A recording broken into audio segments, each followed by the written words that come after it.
Hello friends, welcome to my channel job Hunter. তো thumbnail দেখে তোমরা বুঝেই গেছো আজকের ভিডিওতে আমি কোন বিষয় বা কোন টপিকে তোমাদের সঙ্গে আলোচনা করব।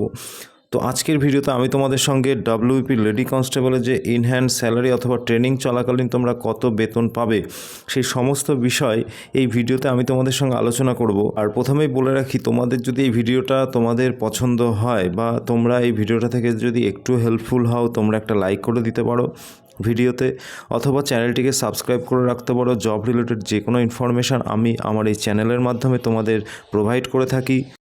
তো ডিসপ্লেতে তোমরা দেখতেই পাচ্ছ, according to 7th pay commission অনুযায়ী তোমাদের কিন্তু এই যে ডাব্লিউপি লেডি কনস্টেবল, এই যে তোমাদের যে বেসিক পে, সেই বেসিক পে তোমাদের রয়েছে দেখো 22,700 থেকে 58,500 পর্যন্ত তোমাদের কিন্তু মাইনে ইনক্রিজ হতে পারে। ঠিক আছে, এটা কিন্তু 2024 সালের, এটা কারেন্ট যে পে স্কেল, সেই পে স্কেল অনুযায়ী কিন্তু আমি তোমাদের বলছি। এবং তোমাদের যে পে লেভেল রয়েছে সেই পে লেভেল 6 অনুযায়ী কিন্তু তোমরা বেতন পাবে। এবার দেখো, এই যে ডাব্লিউপি যে লেডি কনস্টেবল, সেই লেডি কনস্টেবলের বেসিক পে রয়েছে দেখো 22,700। এবং এই বেসিক পের সঙ্গে তোমরা আর কী কী পাবে দেখো। এরপর তোমাদের রয়েছে এইচআরএ অর্থাৎ হাউস রেট অ্যালাউন্স রয়েছে তোমাদের 2,724 টাকা। এটা তোমরা পাবে 12% অফ বেসিক পে। এই যে বেসিক পে রয়েছে তোমাদের 22,700, তার 12% পাবে তোমরা এইচআরএ। তারপর দেখো তোমরা মেডিকেল পাবে 500 টাকা।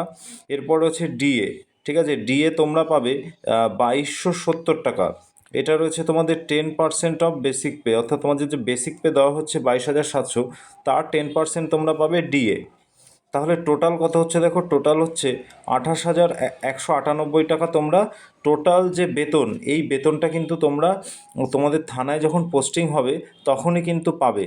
আর এই যে বেসিক পেটা রয়েছে, এটা তোমরা যখন ট্রেনিং চলবে তোমাদের, সেই ট্রেনিং চলাকালীন 6 মাস বা 7 মাসের যে ট্রেনিং চলবে, সেই ট্রেনিং চলাকালীন তোমরা পাবে 22,700 টাকায় বেসিক পে। যে এক্সট্রা যে অ্যালাউন্সগুলো রয়েছে, এই অ্যালাউন্সগুলো কিন্তু তোমরা যে কোনো থানায় পোস্টিং হওয়ার পর পাবে।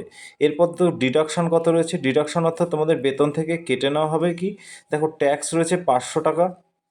ঠিক আছে, এই ট্যাক্স তোমাদের 500 টাকা তোমাদের বেতন থেকে কেটে নেওয়া হবে। এছাড়া রয়েছে দেখো জিপিএফ, এছাড়া দেখো জিপিএফ রয়েছে। এই জিপিএফ 1,326 টাকা তোমাদের কেটে নেওয়া হবে তোমাদের বেতন থেকে। ঠিক আছে, তাহলে এবার দেখে নাও যে তোমরা ইনহ্যান্ড তাহলে জয়েনিং হওয়ার পর কত বেতন পাবে। তাহলে টোটাল তোমরা কত পেলে, টোটাল তোমরা পেলে 28,198 টাকা। এখান থেকে তোমাদের কেটে নেওয়া হবে কত, জিপিএফ এবং ট্যাক্স তোমাদের মিলিয়ে টোটাল হচ্ছে 1,476 টাকা। 1,476। তো এখান থেকে আমরা বিয়োগ করে দেবো।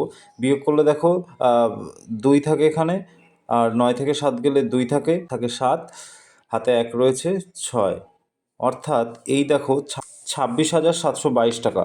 অর্থাৎ এই যে 26,722 টাকা, এইটাই কিন্তু টোটাল তোমরা জয়েনিং হওয়ার পর ইনহ্যান্ড তোমরা এই 26,722 টাকা এই বেতনটা পাবে। এরপর তোমাদের যখন প্রমোশন হবে তখন কিন্তু তোমাদের এই যে বেসিক পে যখন বাড়বে, তখন এই বেসিক পের পাশাপাশি তোমাদের বেসিক পে যখন বাড়বে তখন তোমাদের এই যে এইচআরএ যে 12% এবং ডিএ যে 10%, এটাও কিন্তু এই বেসিক পের হিসাবে তোমরা 12% এবং 10% যেভাবে তোমরা পাচ্ছিলে, সেটাও কিন্তু আস্তে আস্তে ইনক্রিজ করবে। তো ঠিক আছে, আজকের ভিডিও এখানেই শেষ করলাম। আশা করি তোমরা বুঝে গেছো ডাব্লিউপি লেডি কনস্টেবলের স্যালারি তোমরা ট্রেনিং চলাকালীন কত পাবে এবং ইনহ্যান্ড থানায় জয়েনিং হওয়ার পর কত পাবে। আর এই ভিডিওটা যদি ভালো লাগে তোমরা একটা লাইক করে দিতে পারো এবং তোমরা সাবস্ক্রাইব করে রাখতে পারো। জব রিলেটেড যে কোনো ইনফরমেশান আমি কিন্তু এই চ্যানেলের মাধ্যমে তোমাদের দিয়ে থাকি। আর আমার ছোট্ট একটা চ্যানেল, তোমাদের একটা সাবস্ক্রাইব কিন্তু আমার যে উৎসাহ ভিডিও তৈরি করার বা বিভিন্ন কন্টেন্টে ভিডিও তৈরি করার যে উৎসাহ, সেটা কিন্তু অনেক গুণ বাড়িয়ে দিতে পারে। তো তোমাদের সাপোর্ট আমি আশা করি তোমরা ভালো আছো এবং তোমরা ভালো থাকবে।